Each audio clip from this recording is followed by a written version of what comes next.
Bayan, inilunsad ngayong pagtatapos ng buwan ng wika ang workshop na Baybayin Natin, usapang baybayin at panimulang pagsusulat sa pangunguna ng National Museum.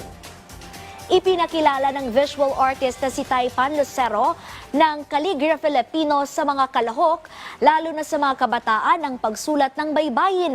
Gamit ang calligraphy sa naturang workshop, tinuklas ang mga baybayin na nakaukit sa mga sinaunang plataporma, kagaya ng paggamit ng copper plate.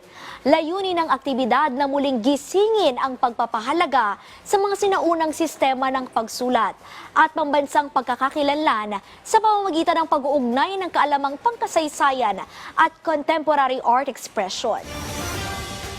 Yung programa gusto namin maabot dahil dito sa Baybayin Natin ng workshop ay mas maipalaganap ang ating pagmamahal sa ating mga sinasabi nating yamang ng ating pangkalinangan.